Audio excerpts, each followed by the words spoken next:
একদিকে দারিদ্র্যের করাল গ্রাস, অপরদিকে নিয়তির নিষ্ঠুর খেলায় চোখ দিয়ে দেখতে পায় না পৃথিবীর আলো। সেই ছবি তুলে ধরছি বাংলা টিভি একাই 100 চ্যানেলের পর্দায়। জন্মের পর থেকেই পৃথিবী তার কাছে অন্ধকারময়, কিন্তু তাতে কি, নাই বা থাকুক চোখের আলো, মনের অদম্য সাহস আর ইচ্ছে শক্তি তো আছে। অন্ধ হলেও মনের অদম্য সাহস নিয়ে এবার উচ্চ মাধ্যমিকে 50% বেশি নম্বর পেয়ে সকলের নজর কেড়েছে ধূপগুড়ির 12ঘরিয়া গ্রাম পঞ্চায়েতের মহাদেব রায়। সে বৃদ্ধাশ্রম দিব্যজ্যোতি বিদ্যানিকেতন উচ্চ বিদ্যালয়ের ছাত্র। মহাদেবের বাবা তুলেন রায় একজন দিনমজুর, মা গৃহবধূ। মহাদেব তার বাবা মা, বিদ্যালয়ের শিক্ষক শিক্ষিকা এবং গৃহ শিক্ষক শিক্ষিকাদের অনুপ্রেরণায় তার এই সাফল্য বলে জানায়। ছোট থেকেই পড়াশোনার প্রতি আগ্রহ ছিল মহাদেবের। শারীরিকভাবে প্রতিবন্ধী হলেও মহাদেবের ইচ্ছে সে ভবিষ্যতে আইপিএস অফিসার হবে। কিভাবে পরীক্ষার প্রস্তুতি নিল মহাদেব? উত্তরে সে জানায়, বইয়ের পড়াগুলো ভয়েস রেকর্ডিং করে নেয় আর সেগুলো শুনে শুনে মনে রাখি আমি, বলল মহাদেব। পরীক্ষার সময় অন্য একজন রাইডার নেওয়া হয়, উনি প্রশ্নগুলো বলেন, আমি সেগুলোর উত্তর দেই এবং তিনি লেখেন। এভাবেই সে মনের অদম্য শক্তি দিয়ে উচ্চ মাধ্যমিকে 50% বেশি নম্বর পেয়েছে। কিন্তু মহাদেবের ভবিষ্যতে আইপিএস অফিসার হওয়ার স্বপ্ন আদৌ কি পূরণ হবে? কারণ তার শারীরিক প্রতিবন্ধকতার চেয়ে পর্বতসম প্রতিবন্ধকতা হলো আর্থিক পরিস্থিতি। যদিও প্রতিবেশীরা তার পাশে থাকবেন বলে জানান। মহাদেবের পরিবার এবং প্রতিবেশীদের আবেদন, সরকার যেন এই অসহায় ছেলেটার পাশে থাকে। ব্যুরো রিপোর্ট, বাংলা টিভি একাই 100।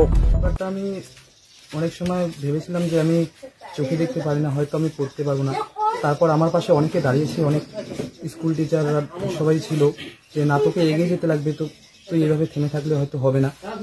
এভাবেই আমি এগিয়েছি, আরো এগোতে চাই। এবং কেমন করে পরীক্ষা দিল, পরীক্ষার ব্যাপারটি? পরীক্ষা প্রথমে তো আমি টিউশন থেকে ভয়েস রেকর্ড নিয়ে তারপর বাড়িতে পড়ে। ভয়েস রেকর্ডটা কে দিল? আমার যে গৃহ শিক্ষকরা রয়েছে তারা। তো এখন কোন কলেজে ভর্তি হতে চাইস এবং কি নিয়ে পড়তে চাইস? আমি রাষ্ট্রবিজ্ঞান নিয়ে পড়তে চাই, আর ধূপগুড়ি সুকান্ত মহাবিদ্যালয়। এই যে যাতায়াতের একটা ব্যবস্থা কেমন করে যাবি? কেমন করে এখন কি চাচ্ছিস? সেরকম যদি একটা ব্যবস্থা হয় তাহলে খুব ভালো হয়, কারণ আগে তো বাড়ির কাছেই ছিল, তখন যে কেউ আমাকে উঠিয়ে নিয়ে যেত, টোটো বাইক হোক, কিন্তু সেটা তো উল্টা সাইড দিকে চলে যায় এখন। বাবা কি করে? বাবা এমনি কাজ করে। পরবর্তীতে কি আশা আছে? আশা আছে আগে কলেজ কমপ্লিট করবো, করে একজন আইপিএস হয়ে পরিবারের পাশে দাঁড়াতে চাই। এবং আমার যে স্কুলে যেভাবে স্যার ম্যামরা সহযোগিতা করেছে, আমি চাই কলেজেও আমাকে এভাবেই সহযোগিতা করুক, যত আমি এগিয়ে যেতে চাই। নাম? নাম মহাদেব রায়। কত নম্বর পেয়েছিস? 280।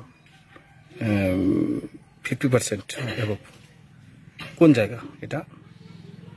ধূপগুড়ি, দক্ষিণ 12 অঞ্চল। এই যে আপনার স্কুলের ছাত্র মহাদেব 50% নাম্বার পেয়েছে, তিনি একজন হ্যান্ডিক্যাপ, কি বলবেন, কিভাবে দেখছেন ব্যাপারটি? বিষয়টি তো খুবই ভালো। অন্যান্য স্বাভাবিক স্টুডেন্টের সাথেই ও পড়াশোনা করেছে, ওর জন্য আলাদা কোনো পদ্ধতি ছিল না। অন্য 100টা স্টুডেন্ট যেভাবে পড়াশোনা করেছে ও সেইভাবেই করেছে।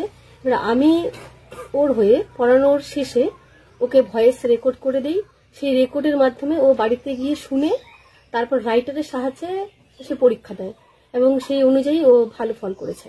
আমরা সবাই খুশি এতে।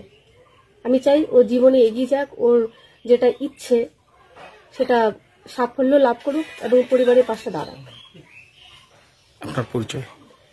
আমার নাম দীপ্তি সরকার। আমি রাষ্ট্রবিজ্ঞানের শিক্ষিকা এবং বৃদ্ধাশ্রম দিব্যজ্যোতি বিদ্যানিকেতন উচ্চ বিদ্যালয় হাই স্কুলের আংশিক শিক্ষিকা।